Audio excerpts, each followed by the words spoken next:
All right, I'm back on the project of the Lexus LS430 telescoping motor. Let me give you an idea where we are now. This is the motor which is used to operate the telescoping behavior on the column. If you buy it from the dealer, it's $520. If you get it from an eBay supplier, it was about $220. Now, the problem with that is, of course, it had to be shipped from Japan, but it all worked out fine. I have not tested the motor, but it looks new in box. It looks like new old stock. So I'm happy, and this is going to be installed, hopefully. Now, reference point, I always like to give people reference where we're at, because sometimes people, as I've said before, just suddenly show up with a picture like this. And you have no idea what they're looking at. So this is part 2. And I have multiple lights here. Airbag, and let's see if I can. If you see back there, you'll see a black tube. And that black tube is actually an air duct. And then right here, I will touch the tip of the light on it, is the nut that holds the motor. So I'm going to be working on that. I'm going to be dropping this down. I've mentioned before I don't like messing with airbags. I consider them kind of dangerous. They've got little bombs in them. But I'm looking at all the bolts because I think it's important to have some reference when you're working on a car, where the bolts go, how they hook up, so that when you start to reassemble it, you're not sitting there going, where does this bolt go? And that's what we're going to do. So I'm going to take out this one, this one, this one, this one, and rotate it on this bolt. At least that's the plan. I'll be back. All right, here we are, reference point, steering wheel. Now, this is the new motor, and it's important to look at this because there are 2 bolts, 2 10mm bolts here and here, and then you've got this connector. And this shaft is important, and I'll show you why it's important in a second. What I did is I took this 10mm bolt out here so I could have a little more wiggle room for this. I wish I knew how to take it out, but I don't. Then you'll see that right here is where one of the 10mm bolts is. That's that bolt. The second one is hidden way back there, and unfortunately I can't show it to you. But what is important is you see, hopefully you can see, the plastic connector, that gray thing sitting in there. There's the plastic connector. And as always, I try to take them out using a pick. And so what I did is I took the pick, slid it in here, hopefully you can see that, and then proceeded to pry it, and then never grab the wires. Do not grab the wires, because this is an old car. You'll pull the wires out, then you'll have a nightmare in your hands. You'll have to get professional help. So then you grab the sides of the connector and pull it out. It came out pretty easy. So now the issue is I have to remove this. I've already removed the wire, the connector, and I'll try to keep this focused for you.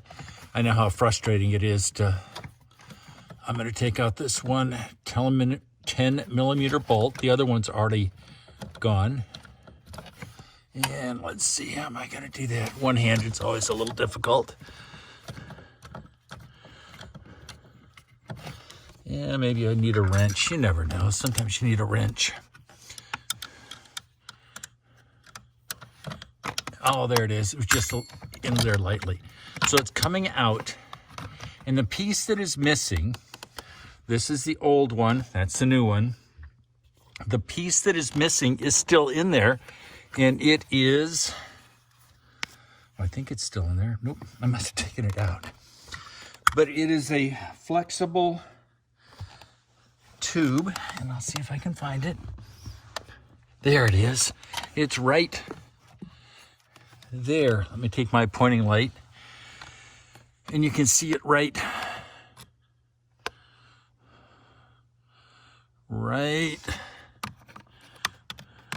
there.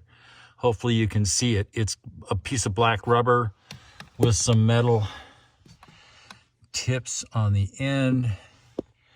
Hopefully Hopefully you can see it. I hope so. I'm going to slide it out now and just show you what has to be done with it. So reach in there, and this is the connector between the steering column and the motor. And it looks symmetric to me. So this is the part that goes into the motor, like this. It's got a little square piece. It goes in there. Oops, and that just pounced out. Yeah, it is symmetric. It's lubed, which would make sense. Then this plastic rubberized tube, which is nice and soft and compliant. Yes. Slide it back on. So as to keep dust and schmutz outside of it. Yeah, it is definitely hard to do this one-handed. There we go. So this fits in there. You can see how the square fits into the square. And then you'll have the same thing sitting up here. Oh, you can see the tip of my finger. And it slides in there. And it's an articulating joint, which makes sense. I can't show you how to install it because I can barely do this one-handed. Again, reference. Installation tip. This is the old one. And you see I've got these two holes. That's basically the way it goes up into the column. Well, trying to put in the 10mm screw here is a problem if it's not secured here. But if you put in the 10mm screw here, you haven't got the adjustability. So this is what I did. I took my pick and ran it through the lower hole. And what that did is it gave me enough stability so that I could reach up here and start to screw it in. Now, do you have to do that? Well, heck no. Your mileage may vary. But I'm taking a 10mm socket and coming up here and screwing it in. Then you can see the connector here. Hopefully you can see it. And I'll slide that in. I've got the flexible swivel joint here lined up. I'm trying to touch it with my finger. Hopefully you can see it. And it is engaged in both the motor and the steering column screw. And the screw is right here. Hopefully you can see that. So I'll be back. Orientation. Sorry for the ringing bell. That's just the way it is when you've got the door open. Now, what I'm going to do is tell you success. So you can see the screw there. And I'll try to hold the camera. Boy, I really do need a third hand. Will that work? Yeah, I think that'll work. Will that work? Yeah, that'll work. Let's see. All right, so here's the control. Telescope goes in, telescope goes out. Telescope goes in, telescope goes out. So it's all good. Now I'm going to turn off the ignition. I'm going to run this out all the way, just because it'd make it a whole lot easier to just reassemble the dash. So one of the things I had to do, let me turn off this annoying switch. Of course, that's the position it's stored in. Well, I have to figure that out later.